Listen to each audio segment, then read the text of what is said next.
दोस्तों, अगर आप मेरे चैनल पर आए हैं तो कृपया चैनल को सब्सक्राइब करने के साथ साथ बेल आइकन पर क्लिक करके ऑल पर क्लिक कर देना जी। हेलो दोस्तों, हमारे चैनल में आप सभी का स्वागत है। आज हम गरुड़ पुराण की प्रस्तावना या भूमिका के बारे में विचार सुनेंगे। गरुड़ पुराण के अनुसार मनुष्य की मृत्यु के बाद उसको किन किन कठिनाई से गुजरना पड़ता है।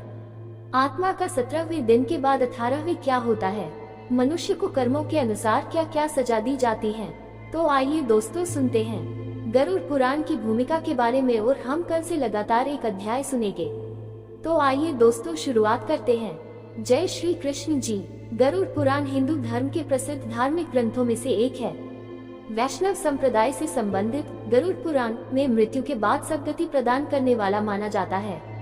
इसलिए सनातन में मृत्यु के बाद गरुड़ पुराण के श्रवण का प्रावधान है।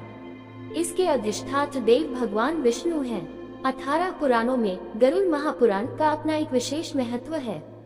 क्योंकि इसके देव स्वयं विष्णु माने जाते हैं, इसीलिए यह वैष्णव पुराण है। गरुड़ पुराण के अनुसार हमारे कर्मों का फल हमें हमारे जीवन में तो मिलता ही है, परंतु मरने के बाद भी कार्यों का अच्छा बुरा फल मिलता है। इसी वजह से इस ज्ञान को प्राप्त करने के लिए घर के किसी सदस्य की मृत्यु के बाद का अवसर निर्धारित किया गया, ताकि उस समय हम जन्म मृत्यु से जुड़े सभी सत्य जान सके और मृत्युवश बिछने वाले सदस्य का दुख कम हो सके। विष्णु भक्ति। वास्तविक तथ्य यह है कि गरुड़ पुराण में भगवान विष्णु की भक्ति का विस्तार से वर्णन मिलता है। विष्णु के 24 अवतारों का वर्णन ठीक उसी प्रकार इस पुराण में प्राप्त होता है, जिस प्रकार भगवत पुराण में उपलब्ध होता है। आरंभ में मनु से सृष्टि की उत्पत्ति, ध्रुव चरित्र और 12 आदित्यों की कथा प्राप्त होती है। उसके उपरांत सूर्य और चंद्र ग्रहों के मंत्र, शिव पार्वती मंत्र, इंद्र से संबंधित मंत्र, देवी सरस्वती के मंत्र और 9 शक्तियों के विषय में विस्तार से बताया गया है। श्लोक तथा विषय। गरुड़ पुराण में 19,000 श्लोक कहे जाते हैं, किंतु वर्तमान समय में कुल 7,000 श्लोक ही उपलब्ध हैं। इस पुराण को 2 भागों में रखकर देखना चाहिए। पहले भाग में विष्णु भक्ति और उपासना की विधियों का उल्लेख है तथा मृत्यु के उपरांत प्रायः गरुड़ पुराण के श्रवण का प्रावधान है। दूसरे भाग में प्रेतकुल का विस्तार से वर्णन करते हुए विभिन्न नरकों में जीव के पड़ने का वृतांत है। इसमें मरने के बाद मनुष्य की क्या गति होती है, उसका किस प्रकार की योनियों में जन्म होता है, प्रेत योनि से मुक्त कैसे पाई जा सकती है, श्राद्ध और पितृकर्म किस तरह करने चाहिए तथा नरकों के दारुण दुख से कैसे मोक्ष प्राप्त किया जा सकता है आदि विषयों का विस्तार पूर्वक वर्णन प्राप्त होता है। कथा। इस पुराण में महर्षि कश्यप और तक्षक नाग को लेकर एक सुंदर उपाख्यान दिया गया है। ऋषि के शाप से जब राजा परीक्षित को तक्षक नाग डसने जा रहा था, तब मार्ग में उसकी भेंट कश्यप ऋषि से हुई। तक्षक ने ब्राह्मण का वेश धरकर उनसे पूछा कि वे इस तरह उतावली में कहाँ जा रहे हैं। इस पर कश्यप ने कहा कि तक्षक नाग महाराज परीक्षित को डसने वाला है। मैं उनका विष प्रभाव दूर करके उन्हें पुनः जीवन दे दूंगा। ये सुनकर तक्षक ने अपना परिचय दिया और उनसे लौट जाने के लिए कहा, क्योंकि उसके विष प्रभाव से आज तक कोई भी व्यक्ति जीवित नहीं बचा था। तब कश्यप ऋषि ने कहा कि वे अपनी मंत्र शक्ति से राजा परीक्षित का विष प्रभाव दूर कर देंगे। इस पर तक्षक ने कहा कि यदि ऐसी बात है तो आप इस वृक्ष को फिर से हरा भरा करके दिखाए, मैं इसे डसकर अभी भस्म किए देता हूँ। तक्षक नाग ने निकट ही स्थित एक वृक्ष को अपने विष के प्रभाव से तत्काल भस्म कर दिया। इस पर कश्यप ऋषि ने उस वृक्ष की भस्म एकत्र की और अपना मंत्र फूंका। तभी तक्षक ने आश्चर्य से देखा कि उस भस्म में से कोमपल फूट आई और देखते ही देखते वह हरा भरा वृक्ष हो गया। हैरान तक्षक ने ऋषि से पूछा कि वे राजा का भला करने किस कारण से जा रहे हैं। ऋषि ने उत्तर दिया कि उन्हें वहां से प्रचुर धन की प्राप्ति होगी। इस पर तक्षक ने उन्हें उनकी संभावना से भी अधिक धन देकर वापस भेज दिया। गरुड़ पुराण में कहा गया है कि कश्यप ऋषि का यह प्रभाव गरुड़ पुराण सुनने से ही बड़ा था। आइए दोस्तों सार तत्व के बारे में जानते हैं। इस पुराण में नीति संबंधी सार तत्व, आयुर्वेद, गया तीर्थ का महात्म्य, श्राद्ध विधि, दशावतार चारित्र तथा सूर्य चंद्र वंशों का वर्णन विस्तार से प्राप्त होता है। बीच बीच में कुछ अन्य वंशों का भी उल्लेख है। इसके अतिरिक्त गारुड़ी विद्या मंत्र, पक्षी ओम स्वाहा और विष्णु पंचस्तोत्र आदि का वर्णन भी मिलता है। गरुड़ा पुराण में विविध रत्नों और मणियों के लक्षणों का वर्णन विस्तार पूर्वक किया गया है। साथ ही हिंदू ज्योतिष, सामुद्रिक शास्त्र, सांपों के लक्षण, धर्मशास्त्र, विनायक शांति, वर्णाश्रम धर्म व्यवस्था, विविध व्रत उपवास, संपूर्ण अष्टांग योग, पतिव्रत धर्म महात्म्य, जप तप कीर्तन और पूजा विधान आदि का भी सविस्तार उल्लेख हुआ है। इस पुराण के प्रेत कल्प में 35 अध्याय हैं, जिसका प्रचलन सबसे अधिक हिंदू धर्म में है।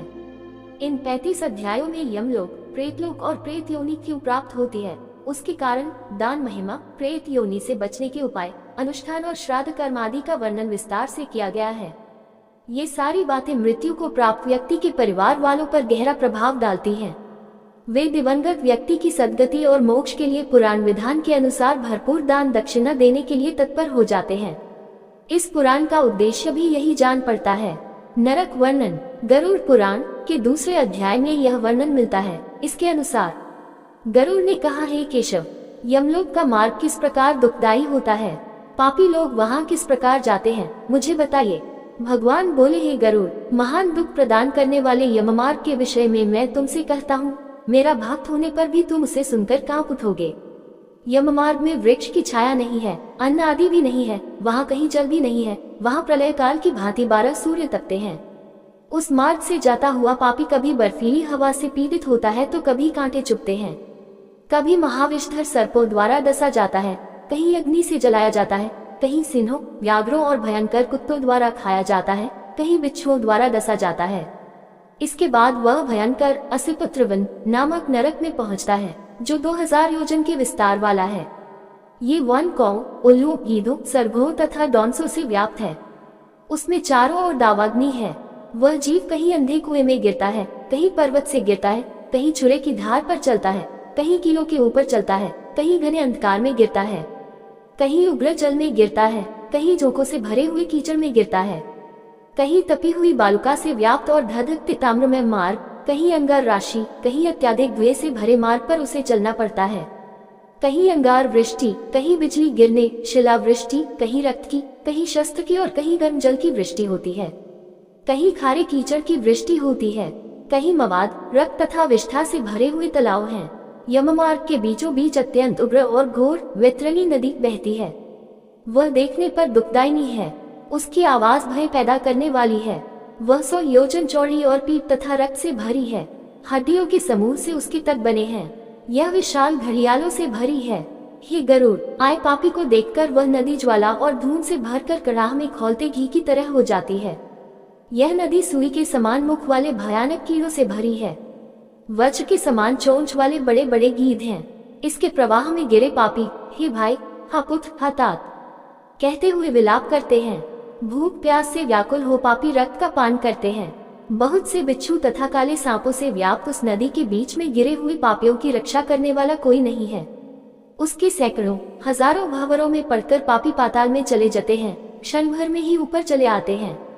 कुछ पापी पाश में बंधे होते हैं, कुछ अंकुश में फंसा कर खींचे जाते हैं और कुछ कोव द्वारा खींचे जाते हैं। वे पापी गर्दन हाथ पैरों में जंजीरों से बंधे होते हैं। उनकी पीठ पर लोहे के भार होते हैं। अत्यंत घोर यमदूतों द्वारा मुगदरों से पीटे जाते हुए रक्त वमन करते हैं तथा वमन किए रक्त को पीते हैं। इस प्रकार 17 दिन तक वायुवेग से चलते हुए 18वें दिन वह प्रेत सौम्यपुर में जाता है। उम्मीद करते हैं दोस्तों, आपको ये गरुड़ पुराण की प्रस्तावना या भूमिका के बारे में विचार सुनने में अच्छे लगे होंगे। अगर विचार अच्छे लगे हैं तो दोस्तों चैनल को सब्सक्राइब करके ऑल पर क्लिक कर देना, ताकि आपको आने वाली वीडियो का नोटिफिकेशन मिल जाए। इसी के साथ विदा लेते हैं। कल फिर एक नए गरुड़ पुराण का पहला अध्याय लेकर हाजिर होंगे। तब तक सभी दोस्तों को जय श्री कृष्णा जी।